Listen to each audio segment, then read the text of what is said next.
ఆమేన్. Okay. చాలా సంతోషం అండి. దేవునికి మహిమ కలుగును గాక. బైబిలు మనకి ఇవ్వబడింది ఇన్ఫర్మేషన్ కోసం కాదు. దేనికోసం కాదండి?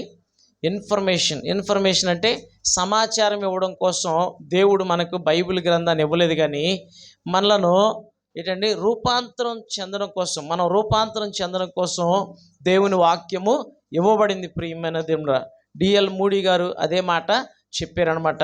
దేవుని వాక్యము మనకు సమాచారం ఇవ్వడం కోసం ఇవ్వబడింది కాదు, మనలను రూపాంతరం చెందించడం కోసం, మనము క్రీస్తు పోలికలోనికి మార్చబడడం కోసం దేవుని వాక్యము ఇవ్వబడింది. అందుకే దేవుని వాక్యం ఎప్పుడైతే శ్రద్ధగా చదువుతామో మనం రూపాంతరం చెందుతాం.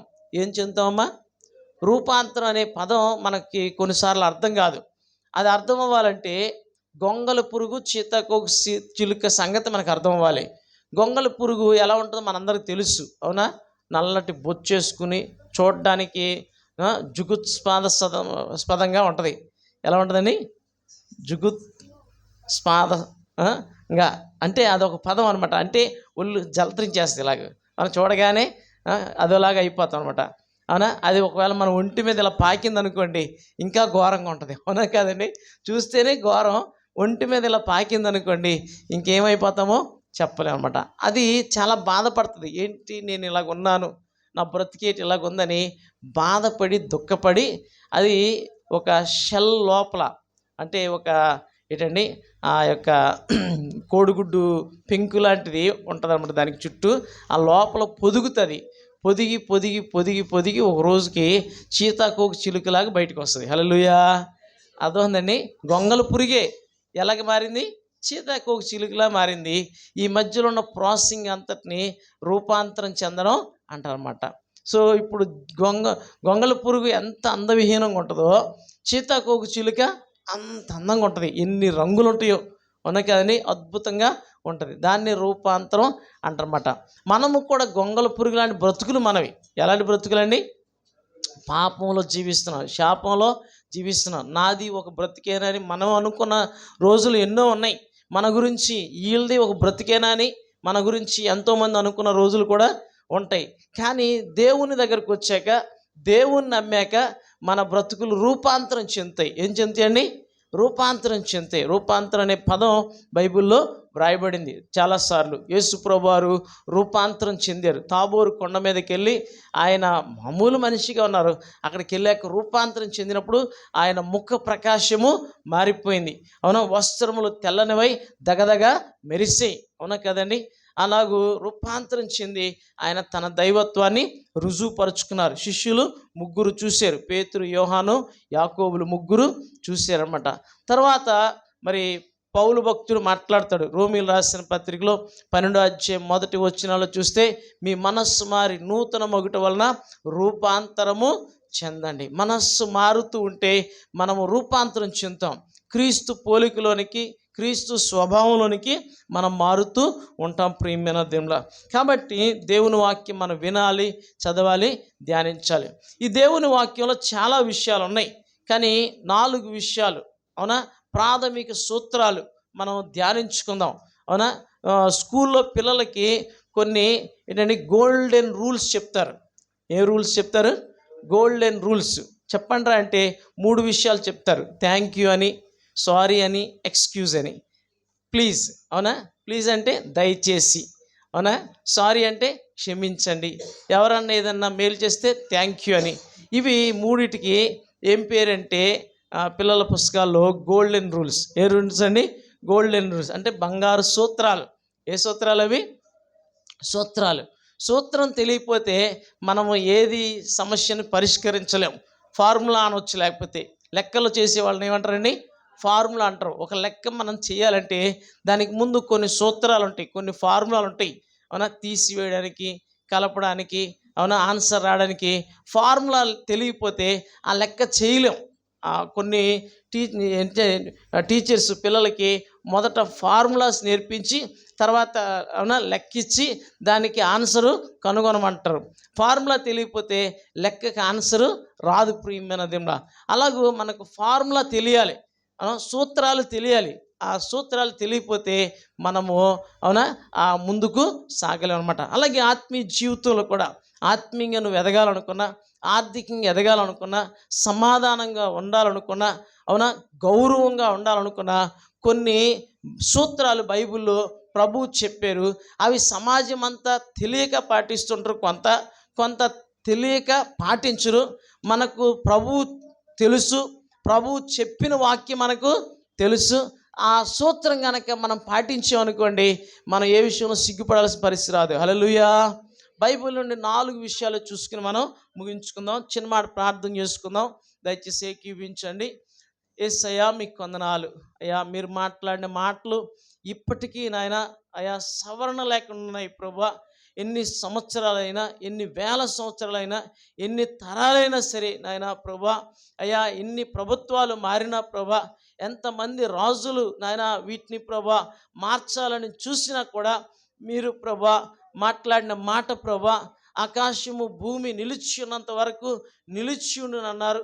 నా మాటలు అయ్యా ఆకాశం భూమి గతించిపోనేమో కానీ నా మాటలు గతించు అని చెప్పిన దేవా మీకు వందనాలు చెల్లిస్తున్నాం. అయ్యా మీ మాటల్లో ఉన్న ప్రభా ఆంతర్యాన్ని ప్రభా, అయ్యా మీ చిత్తాన్ని మేము ఈ దినాన్ని తెలుసుకునేలాగున మీ కృప నాకు మాకు దయచేయమని అడుగుకుంటూ ఈ ప్రార్థనకు ప్రతిఫలం దయచేసి నమ్ముచు యేసయ్య నామములో ప్రార్థించి స్తుతిస్తున్నాము తండ్రి.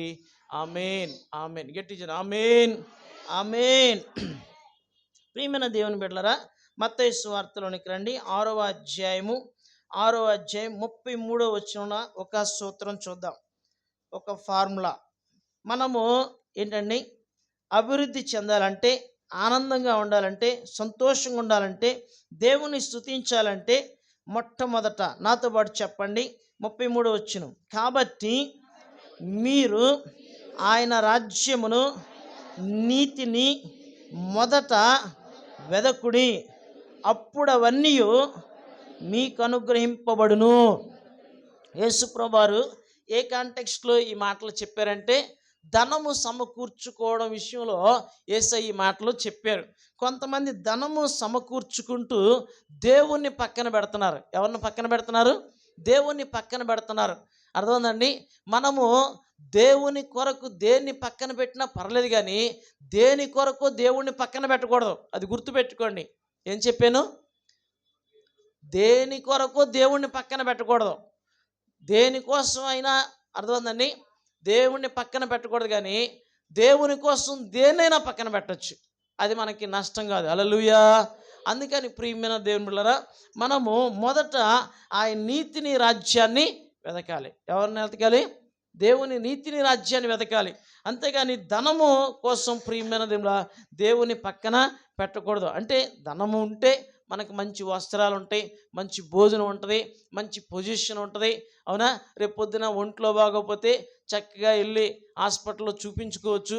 ఈరోజు 4 డబ్బులు వెనకేసుకోకపోతే మనకి పరిస్థితి ఏంటని చెప్పేసి మనం భావించి డబ్బు సంపాదించడం విషయంలో అవునా ఆశపడి ముందుకెళ్తూ, లేకపోతే డబ్బుల కోసం ఆశపడుతూ మనం దేవుని ఏంటండి దేవుని పోగొట్టుకున్నాం, దేవుని కృపను పోగొట్టుకున్నాం, దేవుని నీతిని పోగొట్టుకున్నాం, దేవుని రాజ్యాన్ని పోగొట్టుకుంటున్నాం. అందుకే అలా జరగకుండా ఉండాలంటే, అంటే అవన్నీ మీకు కావాలి, వస్త్రాలు కావాలి, ఆహారం కావాలి, అవన్నీ మీకు కావాలని మీ పరలోకపు తండ్రికి తెలియను.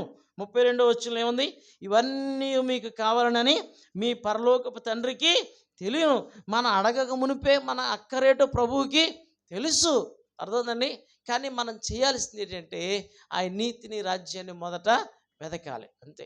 ఆయన నీతిని రాజ్యాన్ని వెతకలేదనుకోండి, అవన్నీ మనకు అనుగ్రహింపబడవు.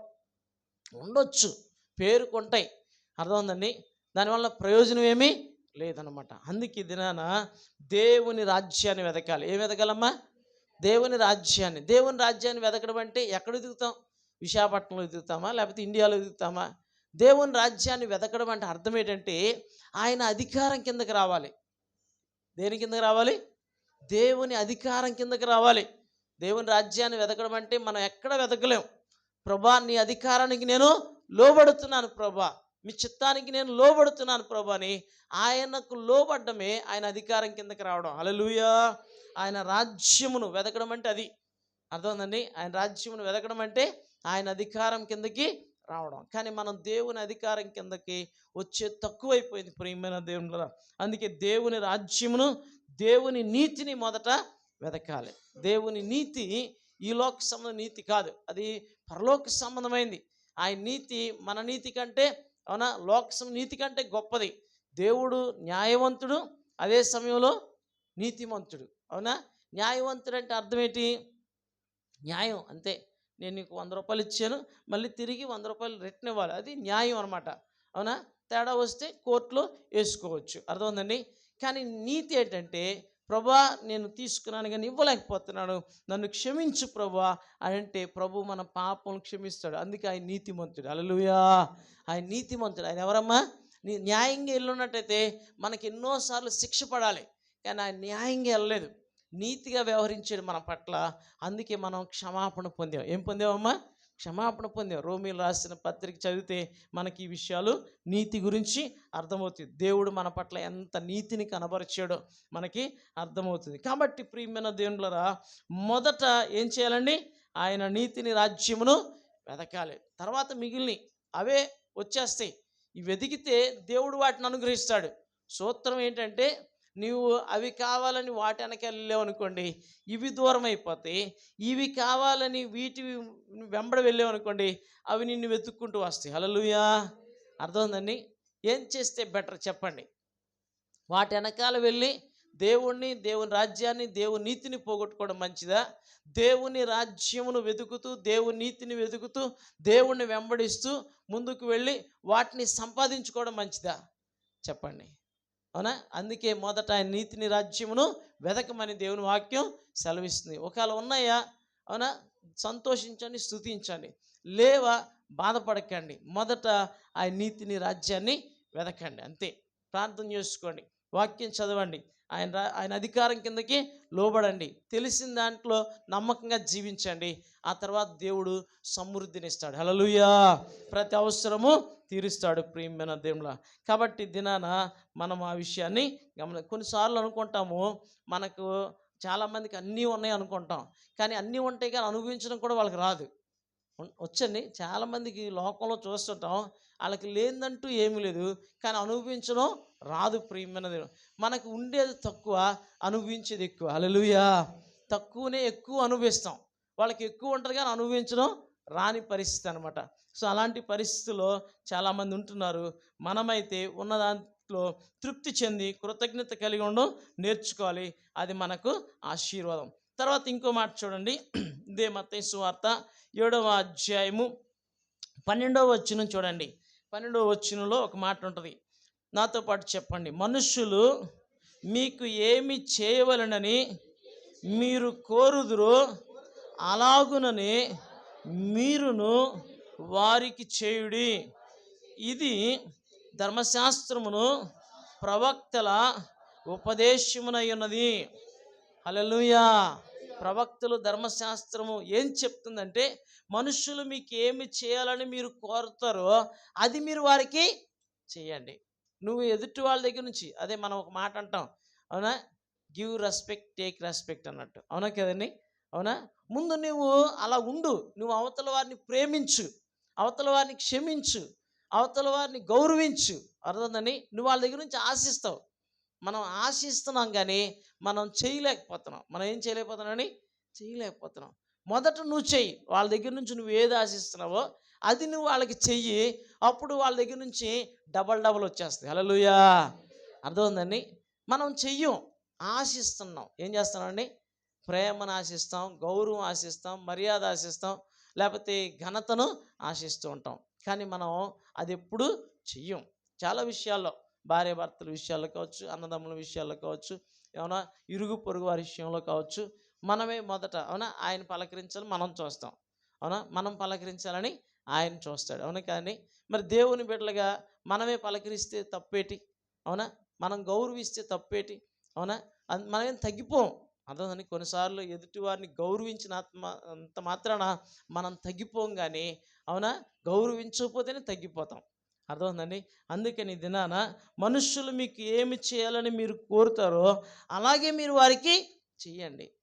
మనం అది ఆశిస్తున్నాం, కానీ ప్రియమైన దేవుడా అవును, మనం అలాగూ చేయలేకపోతున్నాం. అందుకని దినాన నీవైనా నేనైనా సరే ఒకసారి ఆలోచన చేద్దాం. నీవు అలాగ ప్రవర్తిస్తున్నావా, అర్థమవుతుందండి అనేది ప్రశ్నించుకో, అర్థమవుతుందండి. నువ్వు అలా చేయకపోతే మరి ఆశించడం తప్పు కదా, అవునా? కానీ అవతల వాళ్ళ దగ్గర నుంచి మర్యాద, గౌరవం ఆశిస్తున్నప్పుడు నువ్వు మొదట ఇవ్వు. ఆ తర్వాత వాళ్ళ దగ్గర నుంచి ఆటోమేటిక్గా నీకు వస్తుంది. అది ఎవరైనా కావచ్చు, చర్చిలోనైనా కావచ్చు, బయట సమాజంలోనైనా కావచ్చు, కానీ ఇవ్వట్లేదు, అవునా? కాబట్టి దినాన ప్రియమైన దేవులారా, ఈ సూత్రం నువ్వు పాటిస్తే నీకు ఎక్కడ అవమానం రాదు. హల్లెలూయా, హల్లెలూయా. అర్థమవుతుందండి. ఈ సూత్రం పాటించట్లా చాలామంది. యేసయ్య చెప్పారు, ఇది ఎవరో చెప్పలేదు. మన యేసయ్య చెప్పిన మాటల్లో ప్రతిదీ కూడా అమూల్యమైందే. అర్థమవుతుందండి. ఒక వజ్రంతో సమానం. ఒక మాట తీసేయడానికి లేదు. ఒక మాట, ఈ మాట యేసయ్య చెప్పిన దాంట్లో వేస్ట్ అండి. ఇప్పుడు నేను ఒక అరగంట ప్రసంగం చేశాను అనుకోండి, అందులో అనవసరమైన మాటలు చాలా ఉండొచ్చు, కానీ యేసయ్య చెప్పిన మాటల్లో ఒక్క మాట కూడా అనవసరమైన మాట లేదు. హల్లెలూయా. సున్నా పొల్లు తప్పు లేదు, అనవసరమైన మాట లేదు. అర్థమైందండి. కాబట్టి దినాన ఇది మనం చేయట్లేదు, ఇది మనం చేయట్లేదు, మనం చేద్దాం. యేసయ్య చెప్పారు. ఎవరు చెప్పారు? నేను చెప్పలేదు. నేను చెప్తే మీరు మానేయొచ్చు, అర్థమైందండి. మీ ఇష్టం ఉంటే వినొచ్చు, మానేయొచ్చు, కానీ ఇది ఎవరు చెప్పారు? యేసయ్య చెప్పారు. కాబట్టి నేనైనా మీరైనా మనందరం చేయాలి. హల్లెలూయా. గట్టి హల్లెలూయా. కాబట్టి ప్రియమైన దేవుని బిడ్డలారా, మనుష్యులు మీకు ఏమి చేయాలని మీరు కోరుదురో అలాగుననే మీరు వారికి చెయ్యండి అని ధర్మశాస్త్రము, ప్రవక్తలు కూడా మనకు బోధించారు. ఇది చేద్దాము, ఈ రోజు నుంచి దేవుడు తప్పక మనలను దీవిస్తాడు. తర్వాత చూడండి, లూకా సువార్త 14వ అధ్యాయము 11వ వచనం చూడండి. అందరికీ ఈ మాట తెలుసు, అవునా? తన్ను తాను హెచ్చించుకొని ప్రతివాడును తగ్గింపబడును, తన్ను తాను తగ్గించుకునేవాడు హెచ్చింపబడునని యేసయ్య చెప్పారు. యేసుప్రభువారుని ఒక ఆయన పిలిచినప్పుడు ఏంటండి, భోజన పంక్తిని కూర్చోవడం విషయంలో, అగ్రపీఠాల విషయంలో, అర్థమైందండి. యేసయ్య నీకంటే గొప్పవాడు పిలువబడినప్పుడు, అవునా, నీవు ఒకవేళ ముందెళ్ళి ఆ పై ప్లేస్లో కూర్చుంటే పిలిచినోడు వచ్చి నువ్వు వెనకాల కూర్చో అని చెప్పడం నీకు అవమానం. నువ్వు కాబట్టి పిలిచినోడు వచ్చి నిన్ను పై స్థానంలో కూర్చో అని, అవునా, అలా నిన్ను ఘనపరచడం నీకు మంచిదని చెప్తూ, ఉపమాన రీతిలో చెప్తూ ఈ మాట చెప్పారు, అవునా?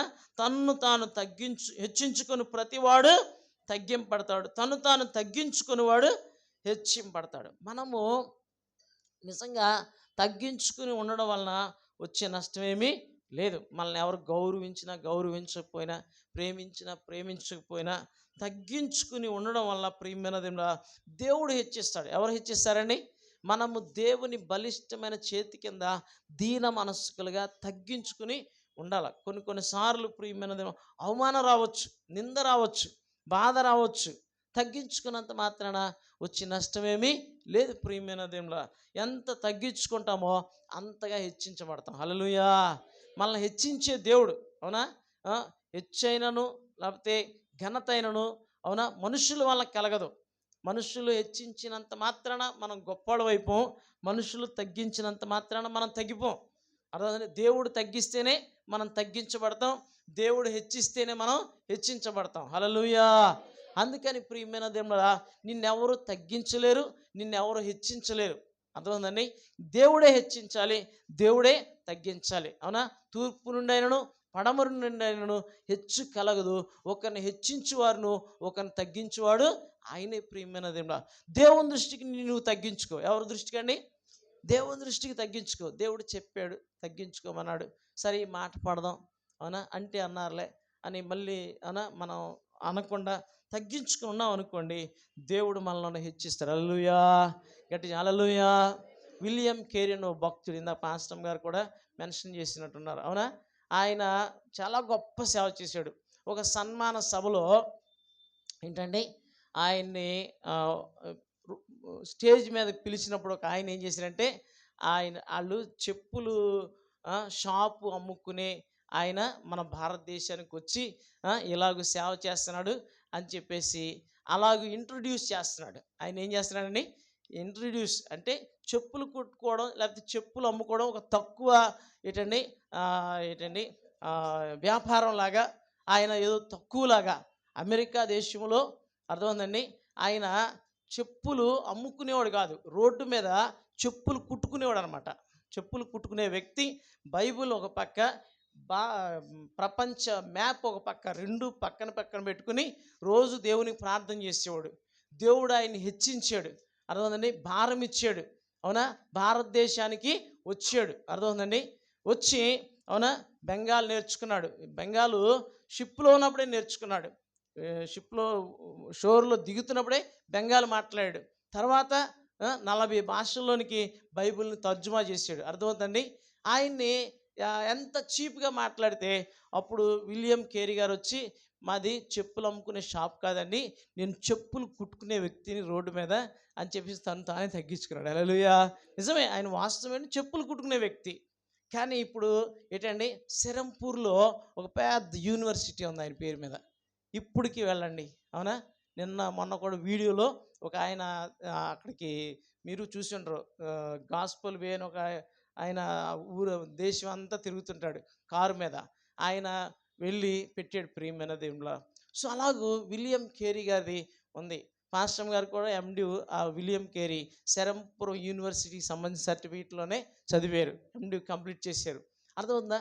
సో గమనించవలసిన విషయం ఏంటంటే, ఆయన విలియం కేరీ గారు తగ్గించుకున్నారు. ఏం చేశారమ్మా? తగ్గించుకున్నారు. తగ్గించుకోబట్టి ప్రియమైన దేవుడా వాళ్ళంతగా హెచ్చించబడి గొప్ప కార్యాలు చేశారు. ఈ దినాల్లో మనకు అనేక విషయాల్లో తగ్గింపు ఉండలేదు. అందుకే మనం హెచ్చింపబడతల.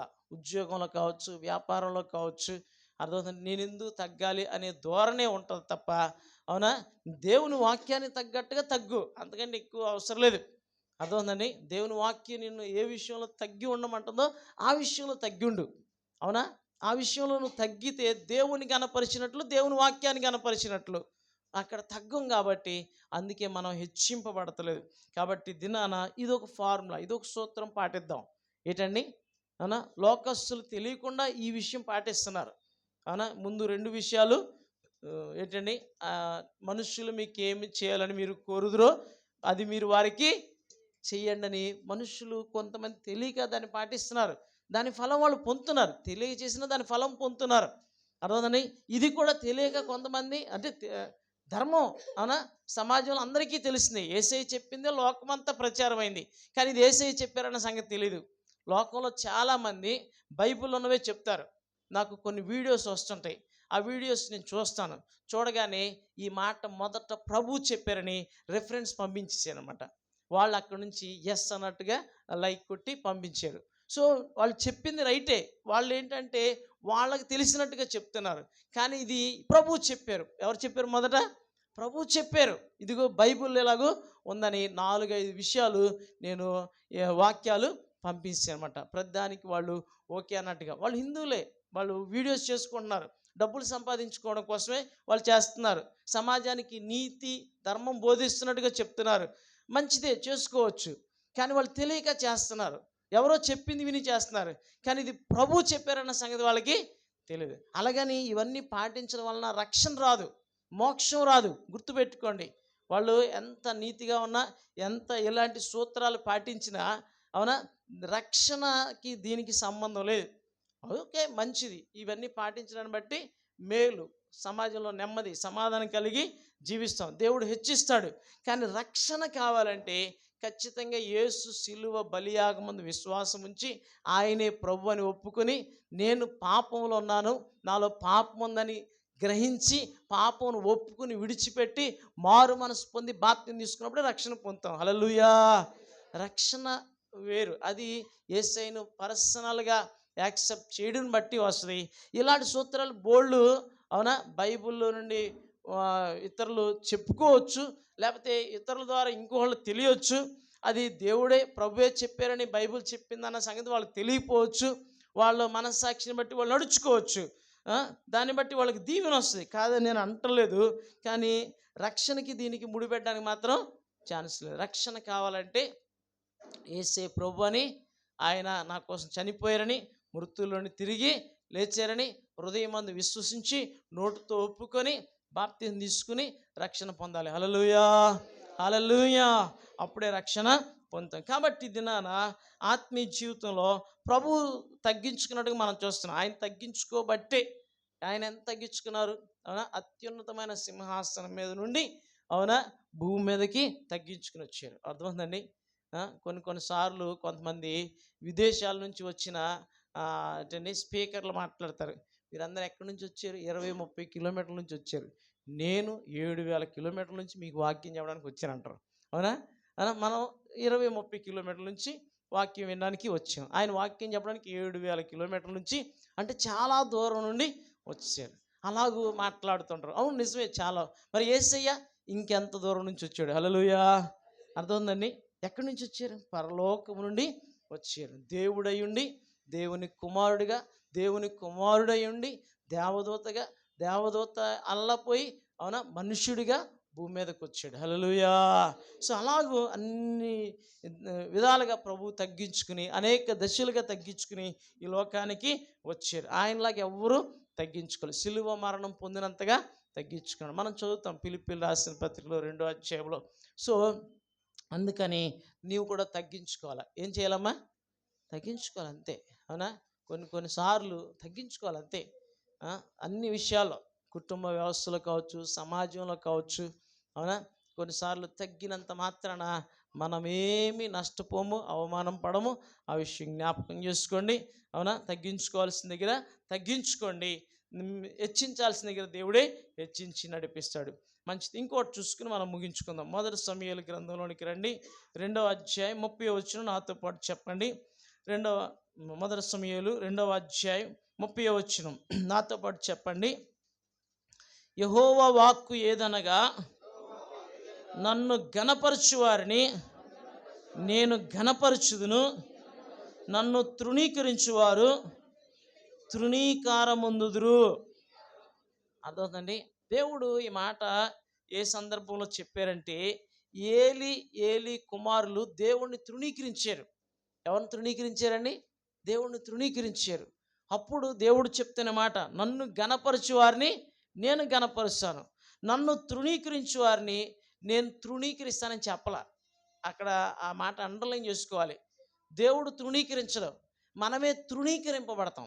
ఏమవుతామండి? తృణీకరింపబడతాం. మనమే అవునా, మనుషుల దృష్టిలో, లోకం దృష్టిలో చెడ్డోళం అయిపోతాం తెలియకుండానే. అర్థమైందని. కానీ దేవుడు ఘనపరచాలనుకుంటే, అవునా, దేవుణ్ణి ఘనపరిచే వారిని దేవుడు ఘనపరుస్తాడు. ఎవరు ఘనపరుస్తారమ్మా? దేవుడు ఘనపరుస్తాడు. బెస్ట్ ఎగ్జాంపుల్ ఎవరంటే మొర్దుకై దేవుణ్ణి ఘనపరిచాడు. అవునా? దేవుణ్ణి ఘనపరిచినందుకు దేవుడే ఆయన్ని ఘనపరిచాడు. ఒకరోజు రాజుగారిని చంపేయాలని ఇద్దరు కుట్ర చేస్తే ఆ విషయం మొర్దుకైకి తెలిసి, మొర్దుకై ఏం చేస్తారంటే ఎస్తేరుకి చెప్తాడు. ఎస్తేరు వెళ్ళి రాజుగారికి చెప్తే వాళ్ళు ఎంక్వైరీ చేస్తారు, వాళ్ళని పట్టుకొస్తారు. అది నిజమని తెలిసి వాళ్ళిద్దరిని ఉరి తీసేస్తారు, చచ్చిపోతారు. రాజుగారు బతికిపోతారు, హ్యాపీ, అంతా బాగుంది. ఈ విషయం అంతా సమాచారం డైరీలో రాశారన్నమాట. రోజు జరిగే విషయాలు ఉంటాయి కదా, అవన్నీ రాశారు. అవునా? కానీ ఈయనకేం బహుమానం ఇవ్వలేదు, మర్చిపోయారు. ఆ హడావుడిలో అమ్మో ఎంత ప్రమాదం తప్పిందని రాజుగారు గుండెదాడ వచ్చి ఉంటుంది. అవునా? ఆ భయంతో ఆ విషయం మర్చిపోయాడు. కొన్ని రోజులు పోయాక రాత్రి నిద్ర పట్టకపోతే సమాచార గ్రంథం తీసుకురమ్మంటే తీసుకొచ్చారు. మొన్న ఏం జరిగింది, అంతకుముందు ఏం జరిగింది, పోయిన నెల ఏం జరిగింది, అవన్నీ చదువుతుంటే మొర్దుకై ఆ సమాచారం అందించినట్లు, వాళ్ళు చంపాలనుకున్నట్లు నిర్ధారణ అయినట్టు, అవునా, తర్వాత వాళ్ళు ఉరి తీసిన ఇవన్నీ తెలిసిపోయి, అయ్యో మరి మొర్దుకై ఎంత మేలు చేశాడు, మనం ఏం చేసాం, ఏమైనా ఇచ్చారా బహుమతి అంటే ఏమి ఇవ్వలేదండి, మర్చిపోయామన్నారు. అవునా కాండి? అప్పుడు రాజుగారు తెల్లవారు లేచి మొర్దుకైని ఘనపరిచాడు. హల్లెలూయా. హామాను అతని విరోధి, యూదులకు విరోధి. అవునా? హామాను అక్కడే ఉంటాడు. అప్పుడే హామాన్ని పిలుస్తాడు. హామాను, రాజు ఘనపరచాలనుకునే వాళ్ళకి ఏం చేస్తే బాగుండు నువ్వే చెప్పంటాడు. ఆయన అనుకుంటాడు, రాజుగా నన్ను తప్ప ఇంకెవరిని ఘనపరుస్తారు అని చెప్పేసి మనసులో అనుకుని, రాజు ఘనపరచని ఉద్దేశించు వారిని రాజు ఎక్కే గుర్రం ఎక్కించి, రాజు వస్త్రాలు ధరించి, ఈ విధంగా రాజు ఘనపరచు వారిని ఘనపరచాలని ఊరంతా ఊరేగించి తీసుకురాలంటే, అప్పుడు రాజుగారు అంటారు, ఆ పని మొర్దుకైకి నువ్వే చేయి అంటాడు. హల్లెలూయా. అర్థమైందండి. హామాను సిగ్గుపడిపోతాడు. హామాను యాక్చువల్గా మొర్దుకైని చంపేయాలని ఉరికమ్మ 50 అడుగులు ఉరికమ్మ ఒకటి తయారు చేసి వస్తాడు. అర్థమైందండి? ఎంత ఘోరం అండి. అందుకే ఎవరు తీసిన గోతులు ఆళ్ళే పడతారని సామెత ఆ రోజే పుట్టి ఉంటుంది. హల్లెలూయా. అవునా? మొర్దుకైని చంపడానికి హామాను 50 అడుగులు ఉరికొయ్యని తయారు చేసి వచ్చాడు. ఆ విషయం రాజుతో మాట్లాడదామని వచ్చాడు. కానీ మొర్దుకై రాజును దేవుణ్ణి గనపరుస్తాడు. అప్పుడు దేవుడు మొర్దుకైని గనపరిచాడు. హల్లెలూయా.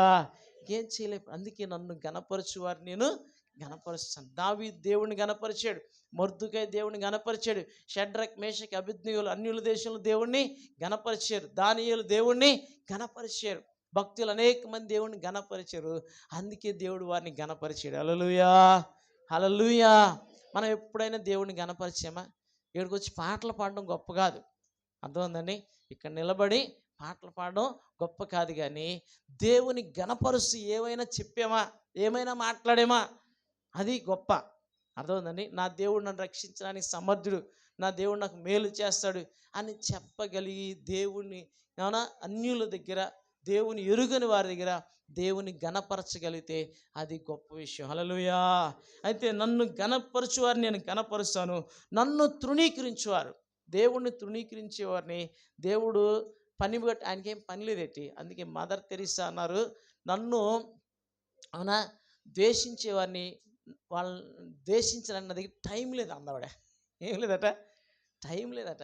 నన్ను ఎవరైతే ద్వేషిస్తున్నారో వాళ్ళని ద్వేషించడానికి ఆవిడ దగ్గర ఏం లేదట, టైం లేదట. అవునా? మనల్ని ఎవరైనా అన్నారనుకోండి, వాళ్ళని ఎలా తిట్టాలి, అవునా, వాళ్ళని ఎలా అవమానపరచాలి అనే దాని గురించే స్కీములు గీస్తూ రోజంతా పేపర్లు అంతా ఫిల్ చేస్తూ ఉంటాం. అవునా కదండి? అవునా? బండి మీద వెళ్ళినా ఇంక అదే ఆలోచన. అవునా? అది మనం చేసే పని. అవునా? అందుకే వాళ్ళు గొప్పోళ్ళు అయ్యారు. అందుకే మనం ఎదగలేకపోతాం. దేవుడు అలా చేయడు. దేవుడు వదిలేస్తాడు. మనమే తృణీకరించబడతాం. ఏమైపోతాం? తృణీకారం పొందుతాం. అందుకే దినాన ప్రియమైన దేవుని బిడ్డలారా, దేవుడు మనల్ని అవునా తృణీకరించాల్సిన అవసరం లేదు, కానీ దేవుణ్ణి తృణీకరిస్తే నీవే తిరస్కారం పాలైపోతావు, తృణీకరించబడిపోతావు. అలాంటి పరిస్థితి రాకుండా ఉండాలంటే నన్ను గణపరచు వారిని, చెప్పండి ఆ మాట, నన్ను గణపరచు వారిని నేను గణపరుస్తాను. మరి ఆ పని చేద్దామా? ఆ పని చేసామనుకోండి ఖచ్చితంగా దేవుడు మనల్ని, ఎందుకంటే దేవుడు తండ్రి, ప్రభువు, అవునా, దేవుడు ఆయన, అవునా, ఆయన సర్వజ్ఞాని. ఆయన గణపరచడం మనం నేర్చుకుందాం ప్రియమైన దేవుని బిడ్డలారా. ఖచ్చితంగా దేవుడు మనల్ని దీవిస్తాడు. ఈ 4 సూత్రాలు, ఫార్ములాస్ పాటిద్దాం. ఏంటది? మొదటిది ఏంటి? ఆయన రాజ్యమును నీతిని వెతకాలి. రెండోది, మనుష్యులు మీకు ఏం చేయాలని కోరుకుంటారో అది మొదట మీరు వారికి చేయండి. రెండోది, తగ్గించుకోవాలి. అవునా? హెచ్చించుకునేవాడు సాతాను. మనకి బెస్ట్ ఎగ్జాంపుల్ ఎవరండి? గర్వించి ఏమైపోయాడండి? పడిపోయాడు. అవునా? తగ్గించుకున్న వాళ్ళని దేవుడు హెచ్చించాడు. అర్థమైందండి? బైబిల్లో అలాంటి వాళ్ళు చాలామంది ఉన్నారు. అవునా కదండి? మనం అన్ని విషయాల్లో తగ్గించుకుంటూ వెళదాము. దేవుడు తగిన సమయంలో ఆయనే హెచ్చిస్తాడు. అందుకే ఎప్పుడు చెప్తుంటాను, ఆయన చేతి కింద ఇలా ఉండాలి మనం. ఇది మనం అనుకోండి, దేవుని చెయ్యి ఇది అనుకోండి, ఇలా ఉండాలి. ఒకరోజు దేవుడు ఏం చేస్తాడంటే ఇలా తిప్పుతాడు ప్లేటు, ఇలా తిప్పి ఇలా పైకి ఎత్తాడు. హల్లెలూయా. ఇలా చూపిస్తాడు. అప్పుడు దేవుని హస్తం చాలా పెద్ద హస్తం. అవునా? ఆయన చేతిలో మనం ఉంటాం అనమాట. ఆయన చెయ్యి కంటే పెద్ద చెయ్యి ఉంటుంది ఏంటండి? ఉండదు. అవునా? పిల్లలు ఏదన్నా తీసుకుంటారు, వాళ్ళని మనం ఏడిపించాలనుకుని వాళ్ళ వస్తువు తీసుకుని చెయ్యి ఇలా పెడతాం, వాళ్ళు అందుకుంటాడు ఏంటి, గెంతుంటాడు, ఇలా పైకి జంప్ చేస్తే దొరకదు. అవునా? ఎందుకంటే మనం పెద్దవాళ్ళం కాబట్టి.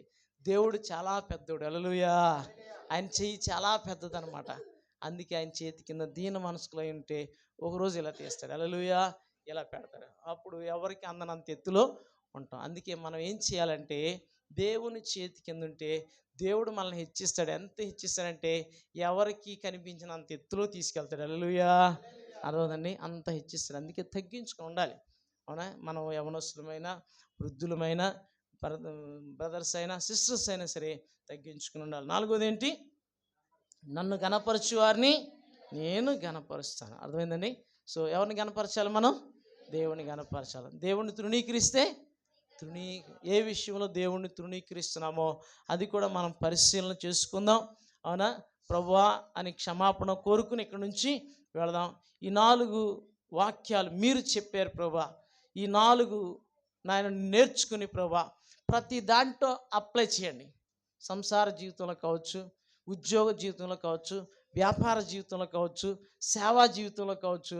మనం వీటిని అప్లై చేసామనుకోండి, మనం ఎప్పుడు అవమానపడాల్సిన పరిస్థితి మనకు రాదు. హల్లెలూయా. లేచి నిలబడండి, ప్రార్థన చేసుకుందాం. లేచి నిలబడండి. పరిశుద్ధుడా మీకు వందనాలయ్యా, రక్షకుడా మీకు వందనాలు అయ్యా. మీరు ఎన్నోసార్లు చెప్తున్నారు కానీ ప్రభా, మేము విని వెళ్ళిపోతున్నాం తండ్రి. ఆ ప్రకారం జీవించట్లేదు ప్రభా, ఆ ప్రకారం మాట్లాడలేకపోతున్నాం, ఆ ప్రకారం ఉండలేకపోతున్నాం, ఆ ప్రకారం మేమునైనా తండ్రి మిమ్మల్ని ఘనపరచలేకపోతున్నాం. మమ్మల్ని క్షమించండి.